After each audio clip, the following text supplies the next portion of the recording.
Good afternoon. This board work session over redistricting is now called to order. Kim, if you could go ahead and do a roll call for us. Sure can. President Galbraith, Present. Vice President Morgan, Secretary Scott, she's on her way. Member Tripp, Present. and Board Member Tyler. Present. Yeah, you have a quorum of 3-0. Thank you. I would like to just welcome everyone who's here. There's so many in our audience today, but welcome everyone, and especially if anyone's watching through our YouTube stream today. We're going to go ahead and move to our item D to approve our prioritized agenda and proposed time allocations. Do we have a motion to do that?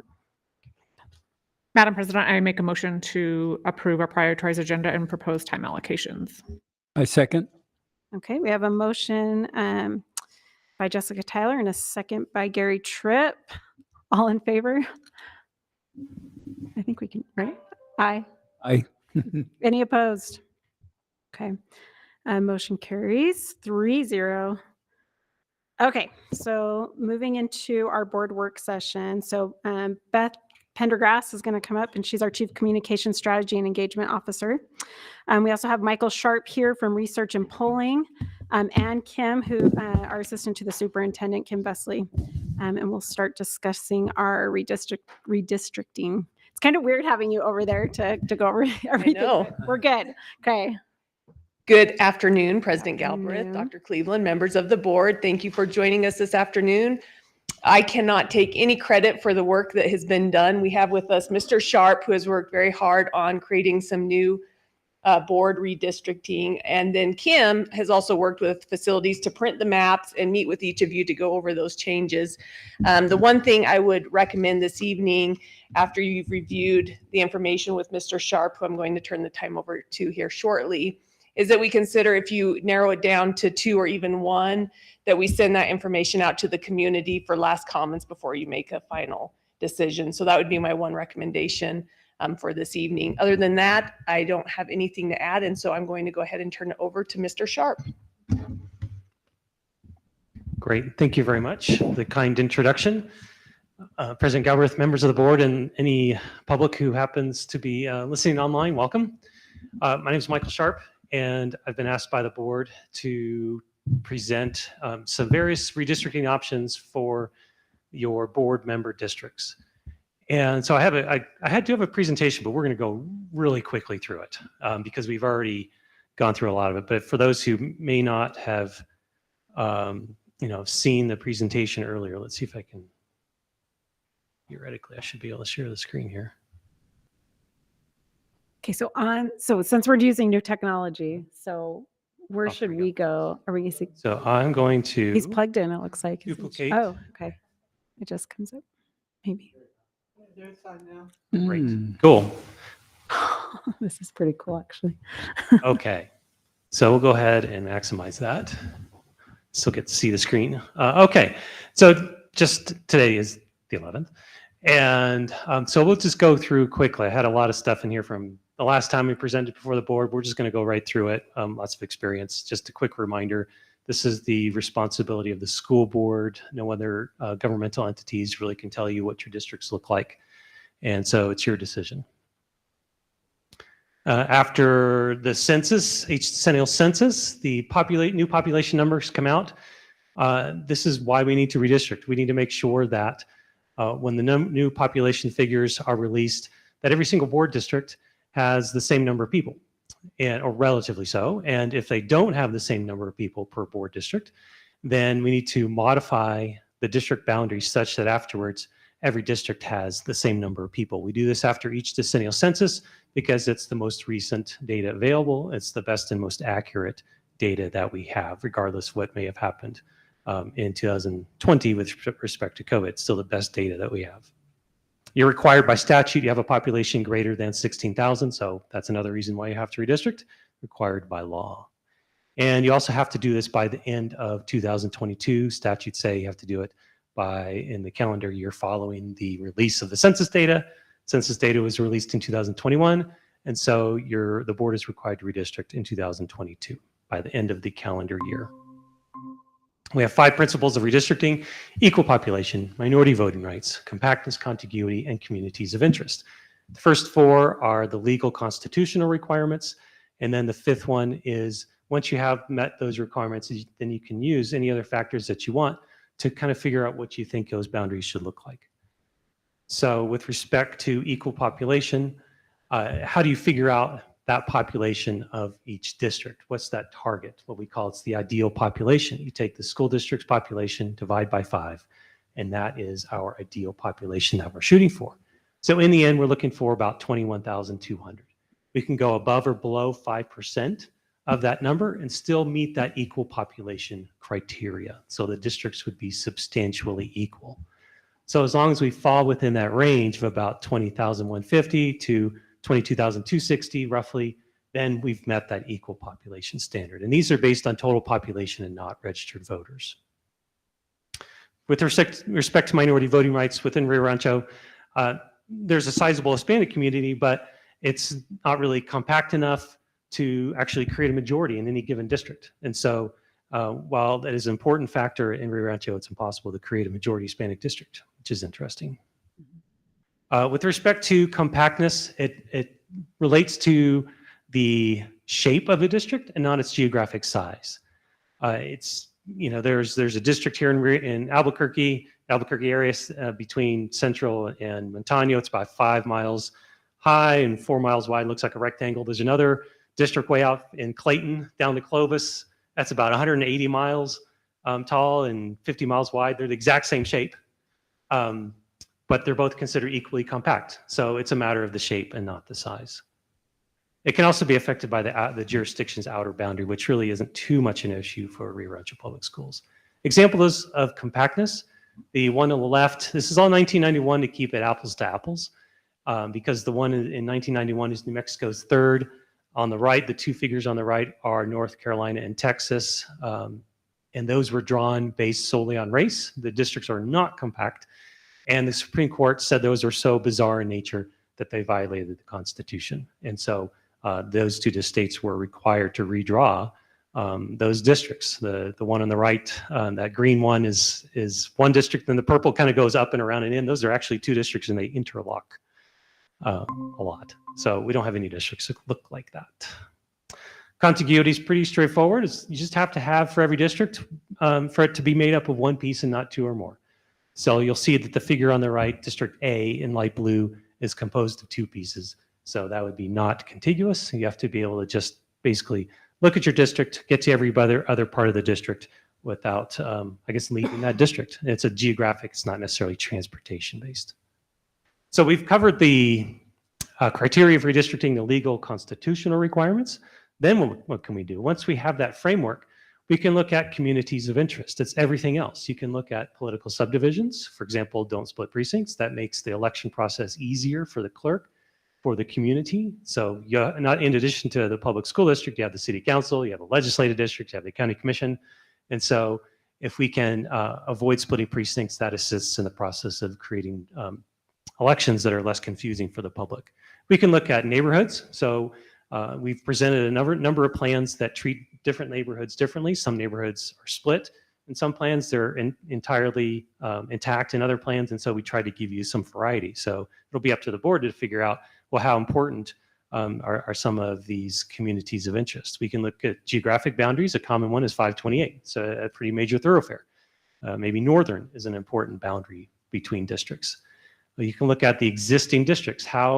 After redistricting, how close should these districts look like to what you have today? It's perfectly acceptable to look at that. Where do your current board members live? After districting, do we want to have 1 board member per district? Board members have been elected for 4-year terms, and the argument goes, well, let's provide that opportunity for another 4-year terms, but that's really up to the board to decide. And sometimes it works out really well. You have super nice districts that work great and still have 1 board member per district, and that's an added bonus. But it's not required. It's just something you certainly can take into account, and it's perfectly acceptable. So we look at all these things and say, well, look at these communities of interest.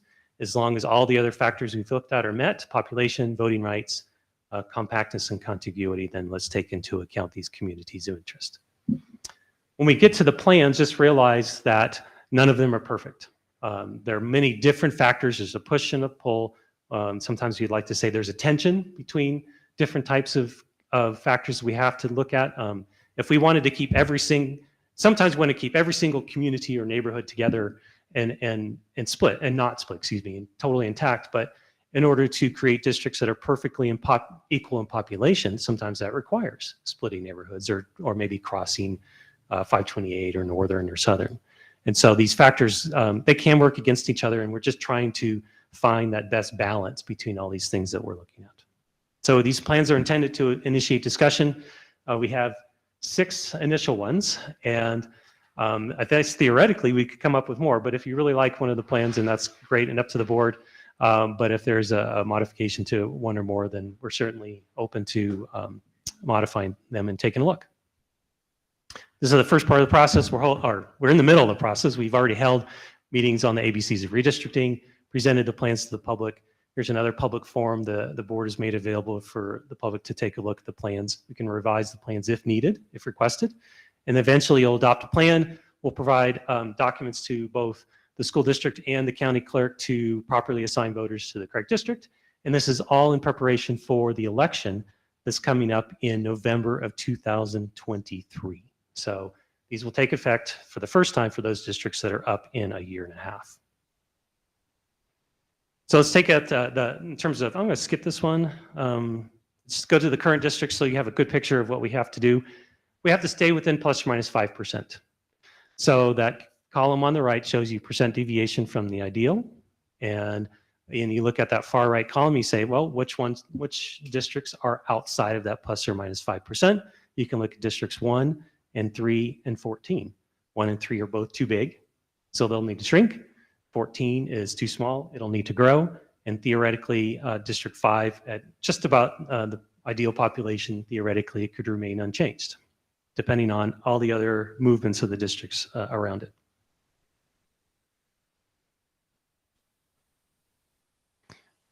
Okay, so we have Plan A. I'm going to go up and bring up a different, just to give you a good idea of your current districts.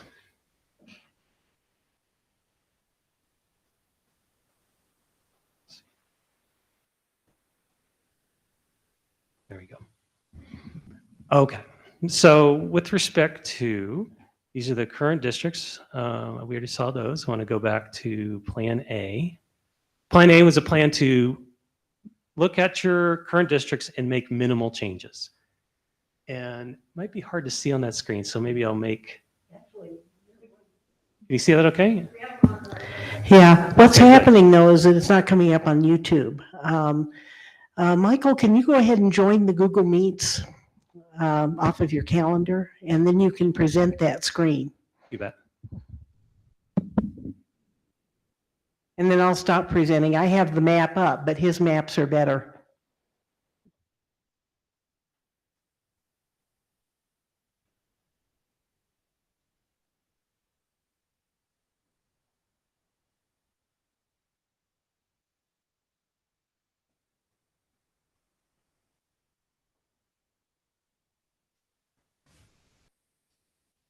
We're just brimming with technology today, so. Yeah. Well, the technology in the boardroom is, as you all know, is in transition. And so we're, Mhm. Yeah. No, this is good.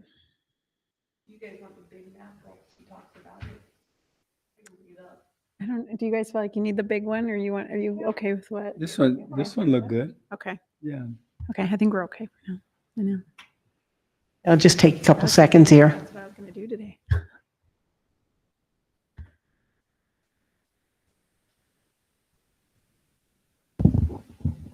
Well, the plan we're about to see, I hope, is a minimal change, and then the various plans. Let's see here. Oops, page unresponsive. Turn this off.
Okay, so you're in, so go ahead and share your screen.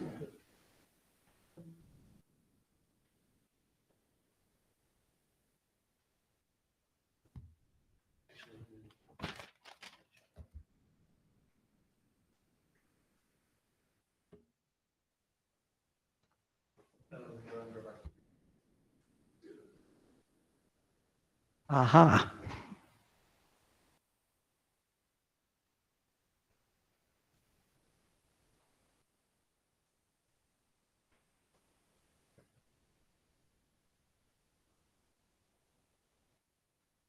Yep, it's coming.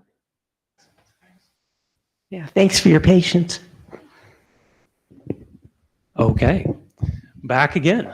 So hopefully everybody sees the maps on the screen, and I'm going to make this line a little bit thicker.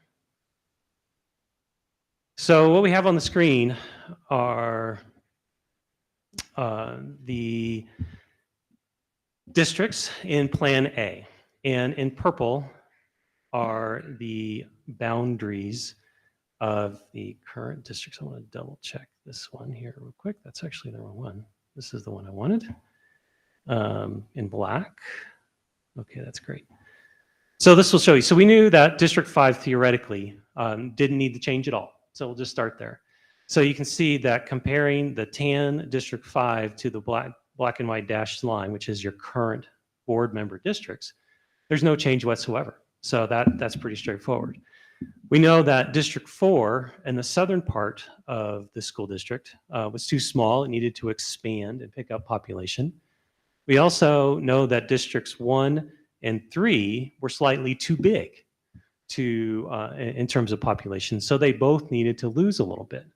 So one of the simpler solutions was to take 4, which needed to add population, and just take a little bit from 1 and take a little bit from 3, and then you're finished. And so that's basically what we did. Northern part of 1 is identical. And so let's go here. Let's see that District 4 just goes into District 1 a little bit. And this will be into Loma, Colorado area. And there's a park right in the middle of that Loma, Colorado neighborhood. So it kind of goes up and around and kind of through the park a little bit and follows the precinct line. So all these boundaries are following precinct lines, and there's certain rules that govern where the precinct lines have to go. And so that's why it does look a little funny, just kind of jogs, but it basically follows a walking path in the middle of the park.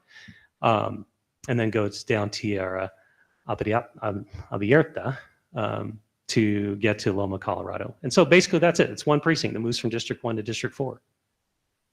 And then with respect to District 4 and District 3 was too big. So District 4 just moves west and adds just that little block, that little precinct with 20th and 21st down to 23rd. And I wanted to do this real quick just so you can see that's golf course. So it adds this golf course to 19th over to Grande, which is just to the west of 528. So it just adds that one little precinct. And basically that's it. That's Plan A. So before I moved on to the next one, this is more of a work session. And so if there were any questions specifically on Plan A, we can take them now or at the wish of the board, or we can just go through them all and then roll with questions. I'll leave that up to the board. Well, so when you're looking at redistricting, and so that puts it to that negative 4.65, which is fine, right? Because we just have to be we have to be above the 5. But is it good to be that close to, like, what, in your opinion, I guess, what is it good to be that close when we're doing it? President Galbraith, this is where the communities of interest come into play. Everything technically is within plus or minus 5%, but I have a feeling that there's going to be zero growth in 4, or if it is, it might be a little bit of infill, perhaps. Mhm. And so many times when you see an area that is not going to experience any growth, and a lot of times you want to put that at, say, on the upper end, let's Mhm. say plus 4% or plus 3%, opposed to -4. So that's balancing with, and that's the opposite is true with districts that have a higher population or higher growth population potential. So maybe districts 1, 5, 2, and 3, those all might have more potential, at least than 4, to add population over the next 10 years. And so theoretically, maybe you want those on the lower end. So in the negative numbers, or maybe just close to 0. So that's balanced against, you would have to make more changes. And to accommodate that potential growth or lack thereof, then we would need to add another precinct into District 4, maybe from District 3. Doing so on that southern part might go into Cabazon. So you might have to split Cabazon in order to make District 4, as an example, not, to get District 4 up and pop and maybe District 3 down in population. Or you go the other direction with respect to Districts 1 and 4. So maybe you take another part of the Loma, Colorado area, move it into 4 out of 1. So in this particular plan, Loma, Colorado is already split between 2 districts. So it's just maybe a matter of how much more would you want that to happen as the board. And so that's kind of the trade-off. It certainly is acceptable. I really don't have an opinion one way or the other. It's more a matter of, I guess, the priorities and balancing the things that we have in front of you. Okay. I can see if anyone else has questions. Gary, you have any questions? Not right now. You're good? Okay. Dr. Cleveland, do you have anything you want to I add? just want to be sure I understood Michael right, that I have it right. That when you redistrict, the numbers only apply to right now. And so if they grow or diminish, Yeah. then they stay that way until the next census. Isn't that correct? President Galbraith, Dr. Cleveland, that is correct. This is a once a decade process. And in some ways, you wouldn't want to do it more than once every decade because you do want some continuity for 10 years over the course of a number of elections. But yeah, we're just trying to take into account the numbers from the 2020 census. Rio Rancho has, or the city of Rio Rancho has districted a couple times in the middle of a decade, but mainly that was due to annexations and adding a whole bunch of population. And they felt they could. And so that made some sense. The city of Santa Fe has done so as well after adding 13,000 people in the middle of the decade. But that was due to annexation. And so typically outside of the realm of annexation, you get these districts, you approve them in the next month or so, and that's what you'll have for the next 10 years. There's really just, really no way to know. We've got growth all over this community again. Every different area, a hot site and over, by Joe Harris. I mean, we've just got everywhere. And so it's really hard to project. The city has given us their information where we're going to have growth, but right now it looks like we're going to have growth everywhere. So, but my understanding was that it's just the only thing you're legally responsible for is this moment in time until the next census. That's correct. And we can, like I said, we can take a look into growth. You can assume what growth is going to be, but we could have another 2008, 2009, 10 with the housing crisis where growth just stopped. Or you just might have developments that pop up in unexpected places. There's places in Albuquerque, they're probably going to add, I don't know, 200-300 homes where there used to be, if you remember Hastings and, Hobby Lobby and the Halloween store. So that's now being torn down, the parking lot in the store. Now it's going to be a decent sized development. So you never know. But yeah, we try to do the best we can and hopefully it works out. Jessica, did you have anything? Or since we are workshop, David or Beth or Kim, anyone? Okay. Great. Great. So go ahead and move on to Plan B. And also in Plan A, just FYI, there was one board member per district in Plan A.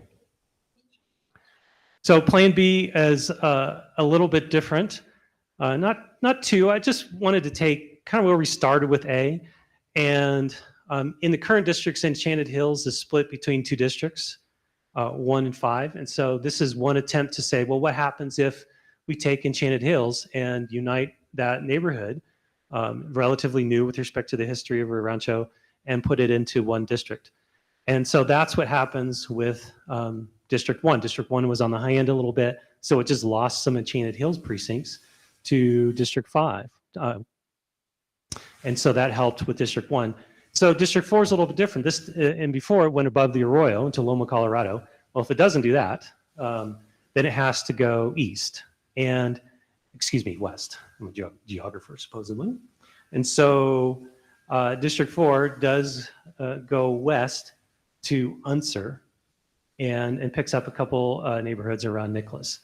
And so that instead of 4 going north and into District 3, it just goes west, north of Southern, over to Unser. And it just adds a couple precincts. If you said that area around Nicholas is considered a single community, then maybe this puts all of that area into a single district. So that's what happens to District 4. So District 3, in the previous plan, we used District 4 to take that population south of 19th and east of Golf Course. And so we also added that into District 4 this time around as well. The difference here is what President Galbraith mentioned a little bit earlier, is that in Plan B, District 4 is now on the upper end of plus or minus 5%. So if that's a concern, then District 4, at least with this alignment, might take care of that particular concern. So District 3 lost a little bit to 4, and it also lost one neighborhood to help with the population balance between Districts 2 and 3. And so 2 does take a little bit of District 3 down to Arkansas. And this is, I believe, Ivory. And so it does take a little bit of population down to Arkansas, moves it into District 2 from District 3 to help balance out the populations.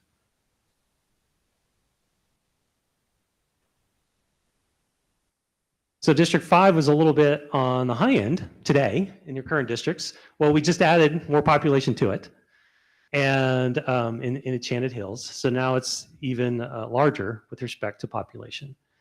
So the way to balance out District 5's population is to remove population, and that happens by adding it into District 2. So you go up into, I think it's Northern Meadows, up to King, and so you take part of this particular neighborhood and south of King and east of Meadow and over to Unser, and that goes from District 5 into District 2. So it's a decent amount of population.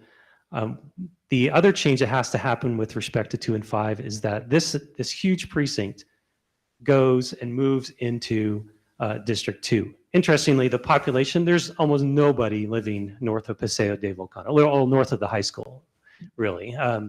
And there's one neighborhood, I think it's like Cleveland Heights, maybe.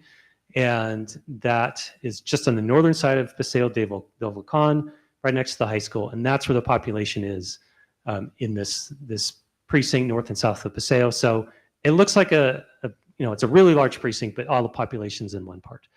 So that's an interesting case where it might be a little bit less compact with respect to the outer boundaries, but functionally speaking, at least in today at this snapshot in time, it does make a lot of sense for that population north and south of Paseo del Volcan to go with the District 2, perhaps as opposed to going into District 5. This is one option.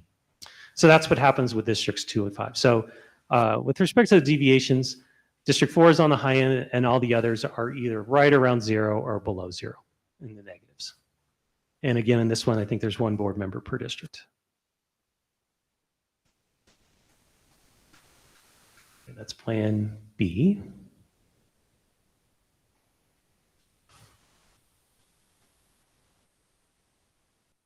Okay, Plan B1 was a little bit different. So Plan B1, we just talked about how 2 went north of Paseo del Volcan and Idalia to add this population centered on the Cleveland High School. So what happens if you don't want 2 to go that far north? Perhaps you feel if that area has to leave 5, perhaps it should go into a district that's on the other side of Idalia instead. Maybe there's more commonality there. And so instead of District 2 going on both sides of Paseo del Volcan, it's District 1. And so it goes and takes Cleveland High School, Cleveland Heights, and those folks between Idalia and Paseo del Volcan. And so District 2, on the other end, 4 remains the same. 2 2 and does go up to King Boulevard, and it does go down into District 3 a little bit, north of Southern. Let me turn off the street here so you can see some of these streets better. That's Arquebec. So Idalia, roughly, this is Arquebec on the west. So 2 does go out a little bit into District 3. And so you can see with the black and white lines, those are your current district boundaries. So it's really not too much of a change with respect to what you have today. It's just kind of a different alignment, especially how you treat that area around Cleveland High School. Deviations are a little bit different. District 4, yes, remains the same again. District 1 is up on the higher end, but it's not +3 or +4. It's kind of in that mid plus deviations. And 2 and 3 are in the negatives. And again, there's 1 board member per district.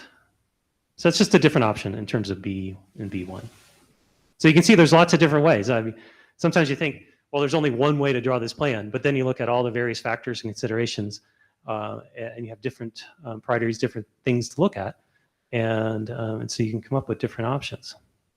So it's like fitting a bunch of puzzle pieces together with the pieces that keep changing shape. So Plan C is something a little bit different. And District 4, in the past, it had gone past Nicholas. And so in this one, I wanted to see, well, what would happen if you had District 4, instead of moving to the west, maybe it went further north into Loma, Colorado. And it adds all of Loma, Colorado into District 4. But that wasn't quite enough for District 4 after moving some of the area west of Broadmoor. So 4 did lose what was left on the left side of Broadmoor or west, and it added all of Loma, Colorado, but it did split Vista Hills a little bit, so almost up to this building. And so that is a case where you kind of united one neighborhood, but maybe you split another. So we helped Loma, Colorado, but we split Vista Hills. And then we did follow Broadmoor, which is a relatively major north-south street in that part of town. And we did keep golf course as a boundary between 3 and 4. District 4 is a positive 4.8 deviation. District 2 is a little bit different. It added that area over to Broadmoor, so they did pick up some population from District 4. Again, it also added area south to Arkansas, but it added a little bit too much, and so it had to lose some people south of Paseo del Volcan and north of Northern. So there's Northern and Unsert and Idalia. So it added those communities. Mirador del Sol, I think, is one of them, and moves from District 2 into District 5.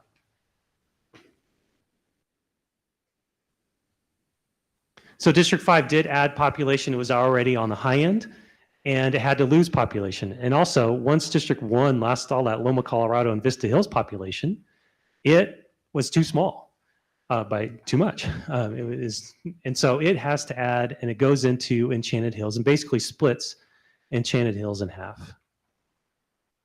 And I can tell you that once I can get the streets on there. We have Santa Fe Hills. So Enchanted Hills is split along Santa Fe Hills. So before, you have Enchanted Hills split along Enchanted Hills Boulevard.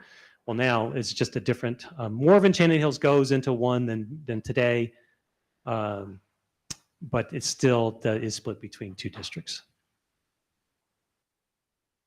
And this was a C, right? This is C. This is C, correct. So far, that one stayed up on the wall, so I think the wall seems to like this one okay.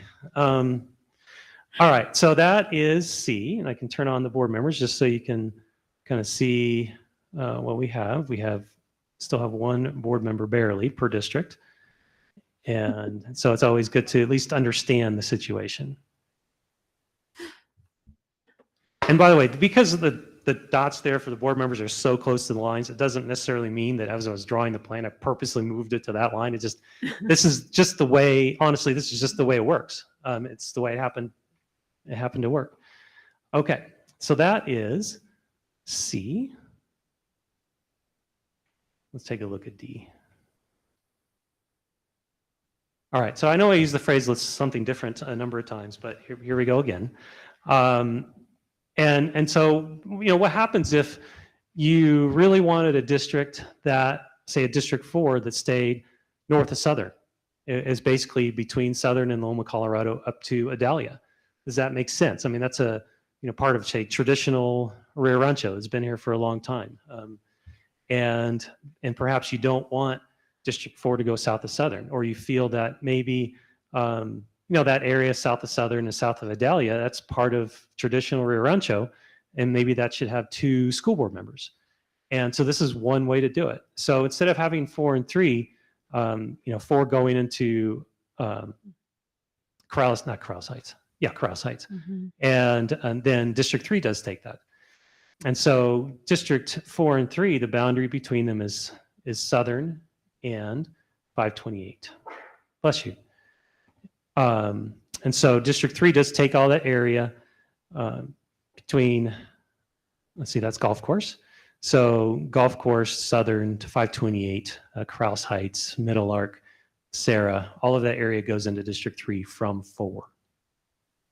And so it does make some geographic sense. It's pretty compact. District 4, between the Arroyo and Southern, goes up to Adalia, and there's one precinct south of the Arroyo down to Abrazo Road. And this is one where that's the population that is needed to help reduce District 4. So it would be nice to follow the Arroyo, but for population purposes, District 1 had to cross the Arroyo down to Abrazo, and 20th, which is really Unser. And so that does go into District 1. District 2 is no longer in the middle of Rio Rancho and no longer goes up Adalia. And so it has the westernmost point of Rio Rancho, following Adalia down to basically where Adalia and Southern meet. And so those little neighborhoods around Somerset. And so those are still those used to be in 3, but now they're in 2. And so 2 stays north of Adalia, northern, I always get them mixed up, North Hills and Northern Meadows. Northern is further north. And so it goes up to King. We'll just take it that way. So this is King. And so it does split this particular area along King. And we'll go ahead and go to the Arroyo that's in the middle, that goes down the middle of that neighborhood. So that is District 2, a little bit different. District 5, they wanted to look at Enchanted Hills again and say, well, let's see if we can create a plan that puts Enchanted Hills into a single district. This particular plan does that. All of Enchanted Hills, both sides of Paseo del Volcan, go into District 5. And if you really wanted to, you could probably add this population south of Paseo del Volcan. I believe there's an elementary school in there, and I can bring it up. That's Sandia Vista Elementary. And you could actually add this precinct to put it into one. You might have to make another change elsewhere on one southern side, but that you could do that if you wanted to, if you like this plan.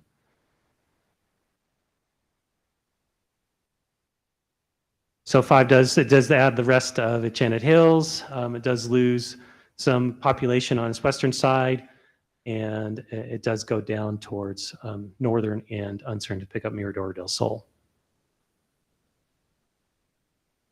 I believe this one, 1, 2, 3, 4, 5, again, 1 board member per district in Plan D.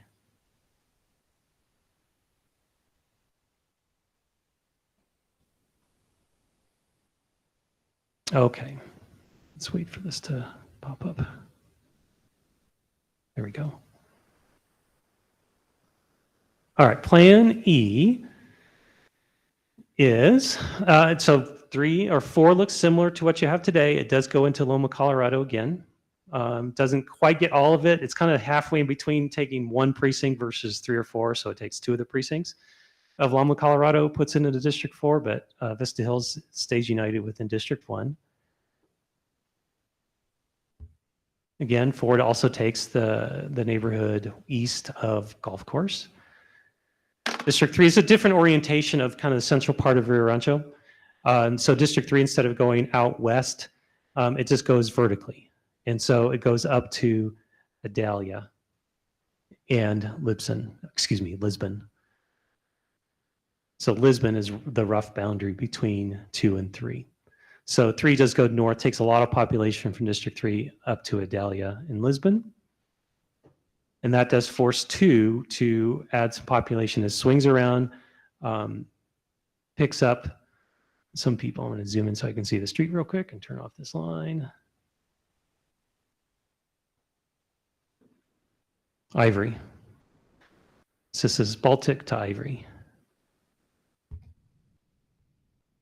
So 2 does wrap around. It has goes up to Paseo del Volcan roughly, or this is Paseo del Volcan. And at least these 2 neighborhoods are entirely within District 5, entirely within District 2. So North Hills and Northern Meadows are not split between any 2 districts. And with respect to Enchanted Hills, it is split in yet another place within this particular plan. So in this case, it is split along Paseo del Volcan. So if you feel that splitting Enchanted Hills has to happen, then instead of being along Enchanted Hills Boulevard, then this is a plan that does it along Paseo del Volcan. And so District 1 does lose a little bit of Enchanted. It's kind of swapped some areas in Enchanted Hills between south of Enchanted Hills Boulevard and east of Paseo del Volcan. And it also, in District 1, loses some population in Loma Colorado neighborhood.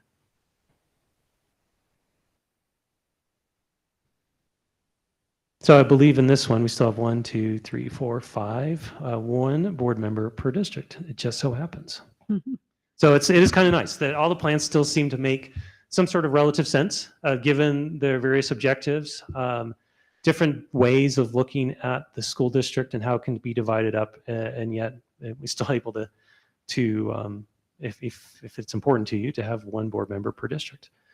And so that is the final plan. That's Plan E. And if you have any other questions, I'm open to questions. Thank you. Okay. Do you have, Jessica, you want to? Okay. Gary? I don't know if I have any well, I do have one question, but it's kind of not related, but related. At what point, maybe Dr. Cleveland or Michael, at what point do school boards go to 7? I noticed the population at the very beginning was 106,000 people in the community of Rio Rancho. Is there a number in the statute, or is it something that the voters vote on? Or President Galbraith, board member Tripp, honestly, I do not remember what that, if there is a threshold. I know there is the option, but I'd have to look at see if there's an actual threshold that you have to exceed. Yeah, thank you. I just have comments, Madam President. I think D&E shake up a lot of neighborhoods, in my opinion, in looking at it. I think that Plan B, I rated mine by stars, and Plan B got 2 stars because the standard deviation, there was only District 4 was at 369, was I think at the highest. So I did like Plan B, but I also did give us 1 star to Plan A and Plan B1. And the scary thing about Plan B1 is one of the standard deviations, District 3, is 0.455. So it's getting close to that threshold of 5%. As well as Plan A, District 4 is at 4.65 standard deviation. So that's kind of where I gave 2 stars to Plan B as one of our primary options, but I think that all of them have a lot of merit to them. Plan D, even though it shakes up, it's something that if we went with it, the future, we make minor adjustments the next census if Rio Rancho continues to grow the way it is. So just food for thought. But I like Plan B1 because I saw Plan B, because I think that the standard deviation points don't reach close to even 5% in 4 of the 5 districts. Okay. Dr. Cleveland, do you know when it goes to 7 board members, when that, No, I don't know if any except Albuquerque. Who does that? large. Mhm. And New Mexico, there may be some, Yeah. to my knowledge. 5 is pretty standard up until you get to be a really large district. I know But there are Albuquerque. exceptions to that. That's it. Yeah. Yeah. We're growing at a rapid pace. Every time I open a I'm just window. looking to see if I can find any guidelines of the National School Board. Yeah, that's what I think But- Jessica Tyler's looking Yeah. at too. Okay. Okay. So you're looking at Plan B. My concern still on Plan B even is that District 4. That's just not, but that puts it up over. So that actually is a good percentage for it. Mhm. Let me take a look at it again. I had a hard time going through this. I'm like, I don't know. This one's good and this one's good. I was looking at E, I thought was kind of good, but as I'm looking back at B, it is a pretty big change with my district, but I think the other districts aren't actually too big of a change. Okay.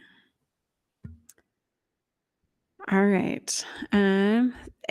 Beth, do you have any thoughts? Like, we're in a workshop. If you guys want to share, feel free to just let those comments roll.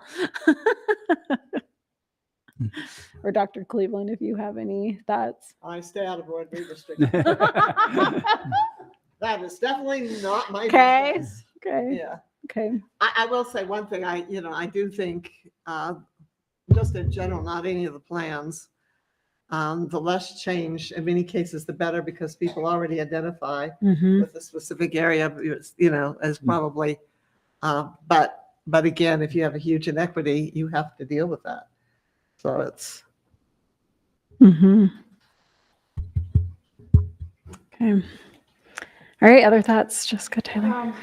And I might be mistaken, but from the notes that I took and then from our previous notes, I think Plan E is actually the most equitable distribution of population Yeah, that's the one I was looking at too. as far as the plus or minus 5%. I think that leaves all of them within, the 1.57 is the largest deviation for District 1 Mm-hmm. out of that plan. So I think out of all of the plans, population-wise, that's the most equitable distribution. I think, like for me, looking at the pros and cons, like you had said, Gary, of each plan. Plan D has, I think, clean lines geographically. Living in Enchanted Hills, I've lived there for 19 years now. I know that, sometimes people have heartache of thinking, do you split it or do you not? To me, I'm not so tied to our district lines as far as, I think most people, a lot of times people don't know what precinct they live in. They don't know what city council district they live in a lot of times until it comes to election time. So to me, I think, we make a decision the best we can for knowing that there's going to be some growth in areas aside from probably, I think we had stated District 4 is probably not going to see much growth. That doesn't have the room for it as it currently stands. So to me, I think I would like to see a plan that, allows for staying in that. I know legally we only have to go off of what the numbers are right now, but we do know just geographically where there's going to be some potential growth and planned growth. Right now, Gary, between your and I districts, there's huge areas of development. So we know those areas are growing. We know there's huge communities planned out for Los Diamantes. So we know that there's going to be, there's active growth in those areas right now. And so, I was kind of leaning towards probably Plan B, but again, I think Plan D geographically has nice lines, which. So E or B? Which one did you? B, I like it because B I think gets us to where we kind of need to be, but there's not a lot of huge changes. Mhm. I think D and E have more drastic changes, but I think E actually, D and E, I think, have their pros as far as geographic lines for D. E, I think the population distribution is the most even, so I kind of tend number-wise to go with E. with E? Mhm. E, okay. Could you put E up on the screen? Is E up there? You're confusing me, board member Tyler. Sorry. Okay. I think it's B and E are so close to Sorry. like say. E as in Edward. E as Okay. in Edward has the most even population distribution. Okay, so you like that one So I like that one for that Okay. reason. for the even population. Correct. Okay, I agree. That's what I was looking at for even population. Go ahead, David. Just to go back to that question about when can we jump up to 7, Mm-hmm. the statute doesn't require a threshold. It just requires a resolution to put it to vote if the public wants to vote on it. Oh. Expand it to 7. There's no, so the default is 5, and it looks like if you wanted to increase it to 7, you could put it before the public via resolution. Just bring that up. Okay, no, that's good. And President Garber, sorry. And President Galbraith, remember, Chip, just back to the question, if you did go to 7 members, then you'd have to redistrict again to rebalance populations to divide it among 7. Madam President, I have no interest. I was just curious. This all just got I very. don't want to throw a Gary, are you curveball. wanting to run for re-election already? Okay, no, that's good. Okay, so you're looking at E for even population, and then what did you say about B? You did like B as well. I liked B just for the purposes of, I think it gets us a little bit closer number wise than A, but it still has, not too drastic Mhm. of changes. And then I liked D because geographically, I think it makes sense. And the districts, they're nice. It's nice geographic lines is really the only way to put it, I guess. Okay. So as we're going forward, we're looking at narrowing it down and then putting it before our public. How are we going to do that, Beth? How are we going to introduce this to our public? We have a couple options. So last time I sent the mailer or the email message via our constant contact to all of our community, our parents, our staff. And we sent it out that way. We invited them to watch the presentation, to give comment if they wanted. This go around, once we narrowed it, I think it'd be important maybe even to get Mr. Heron's help where he could provide the link to this presentation in his article so people know where they can go watch to see information, in addition where they can give public comment for the board. We would still send it out like we generally do to all our community members and staff and parents. But it's so hard anymore to reach the general public without the help of the newspaper or so we would hope that we could get help from the Observer as well. Okay. And then there's other options. I don't necessarily think people are going to come in for anything public, but if we wanted to, we could leave the maps hanging in a room and let them know that they're available from this time to this time each day. If they do want to come in and look at the maps in person, we could certainly set something up like that as well. Okay. I even wonder if the library would be, a good place to put the maps for a time. I don't know. Yeah, Yeah. it's a great idea. Was I understanding though that we were wanting to narrow it down tonight though, right? Yeah. So we're looking. Yeah. So I would say, or do we want 2 or 3? What is probably the better options to put out? Historically, there's some years we've done 2 and some we've done 3. Okay. So I don't think it matters, but as long as Okay. there's more than one. Okay. So, I mean, we could go ahead. Madam President, I think Noreen's now. I know she's studying. We haven't heard from her, but I know that listening to Jessica, I mean, Plan B and Plan D and Plan E all seem like viable so far in our comments. So maybe letting Noreen's input come in. Maybe there's a 4th, or maybe we narrow it down to 2. But we have 3 viable ones so far. It looks like. I would agree with you. I think Jessica's points were well made with regard to keeping the balance as best we can, knowing that 2 of the districts are definitely going to grow. And my district, District 4, is most likely not to grow. Although in my area, I've got a lot of young families moving in.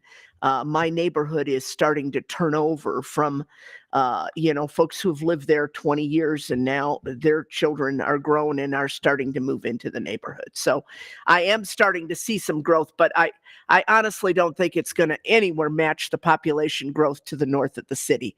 So I concur that I think we have 3 very good options outlined. Madam President, I would mention that this is on the regular board agenda for the regular meeting at 5:30 as an action item. And Jeff anticipates being back for that meeting, if you would like to hear from him. Okay, no, that'll be really good. Yeah, other questions? Jessica Tyler, it looks like you know. Other comments from anyone or Dr. Cleveland? No, I think they're good options. I mean, like I said, I don't get involved in that, but I do think that you can take some consideration for growth. And we Mhm. know that there's a couple of areas are guaranteed to grow. Mhm. Here at the north end is definitely going to grow. Mhm. And so that's, Yeah, I mean, as far as housing coming in, I mean, okay, we're just going to leave those. They're good. It's fine. C But- just eliminated itself. No, that one's gone. No more C. But as far as building happens, there's nothing really, even if more families are moving in, you're not going to really have any building growth still in Fork. It's just really boxed. That's why I think boxed we in. could have been chosen on good choices. Okay. And I think, I'm fine with all 3 of those choices. Okay. And we'll vote on that in our regular meeting too. Michael, what other thoughts or for us do you have? Okay. I'm here for the board meeting. Okay. It starts at 5:30, so if you have anything pops up. Okay. Okay. Anyone else in the room that wants to? I know. Whatever is standing, whatever's standing in the end, that's what we will go with. And it is okay. Okay, so it looks like we have kind of our options. We'll go into the next board meeting to discuss that a little bit further while Jeff's here. And if there's any other questions that you have in between, then Michael will be in our meeting, so we can still ask those things. If anything else that anyone wants to ask now? We're I good? just was looking at the Santa Fe, which is a little bit smaller than we are, is 5. Las Cruces is about their largest 5. Okay. That's just for comparison. So then you can think is Albuquerque is the only one that is at 7 right Yeah, now. I think Albuquerque. And Las Cruces is bigger However, than my us? last one was 9. It Mhm. was countywide school district, and each little community had a board member, and that proved challenging. Mhm. Mhm. I'll tell you. I could see that. Not the people, but the structure. The structure was Yeah. very challenging because people began to think of that they represented their little area. But 7 is certainly not 9. The thing I think that's been such a strength for our district over the many years is, regardless, is that the board has always seen itself as representing the whole community. Microphone. Oh, there's hardly. Yeah, Is it on? It's on. Oh, good. Sorry. It's probably because I have allergies. But I think one of the strengths of the district has been that our boards historically they're elected from an area and they respect that, but they've always seen themselves as supporting the entire community and the entire district. And I think that's truly been one of the strengths of our district versus some other situations where people began to see themselves only this little narrow hole, not really interested in what was happening for general on the other side of town. And so I think that's been a huge asset for us, because I think all of our current board members, all that I know in the past, have always thought of themselves as representing the whole community of Rio Rancho. I But certainly you have to hear get from- elected by a district, so that's the reality of it. Yeah. I hear from people from all over the community, not from one district. My concern, I actually came in and visited with Lauren for the other members of the board to know, and I asked him if we could go to 6 so that we would mirror the city council districts, or if we could go to 7 where we could have one at large, and we can't. our population. Well, we could, but it would take a whole lot of activity to make that happen. And it really wouldn't solve a problem. I was trying to figure out if we could align with the city council districts so the people wouldn't be confused that, we're District 4 for the city council and we're District 5 for school district. And, but there's really not an easy way to accommodate that. And we spent quite a bit of time going over the map, trying to figure out how we could do that. And it's just not feasible. Well, and the challenge too, that the city doesn't have, that we would have, is that the mayor can break a tie. Mm-hmm. And in our case, that's not, the superintendent cannot break a tie. So you could have a 3-3 on certain issues and not be able to break that. But it would, I agree, Noreen, it would really be convenient and easy for people to remember that. And Kim could tell you every year we get up to election, people call and call and call. What board district am I in? Which board district? Mhm. am I in? So, Yeah, it would be easier, but there was not an easy fix to that. And we really did spend some time talking about how we might do that. So anyway, I just wanted to let the rest of you know that there has been some thought into where we're at.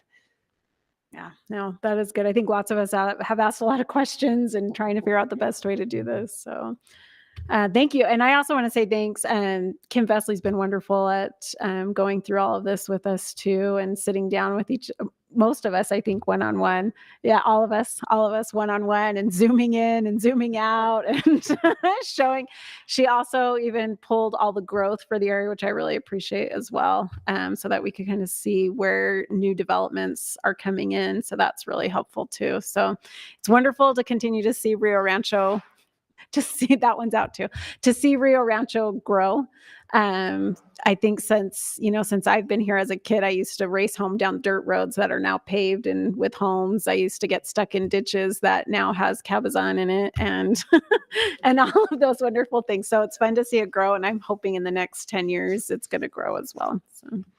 One thing that I want to mention that I didn't realize, and maybe some of the other folks don't know, is that we don't just cover the city limits.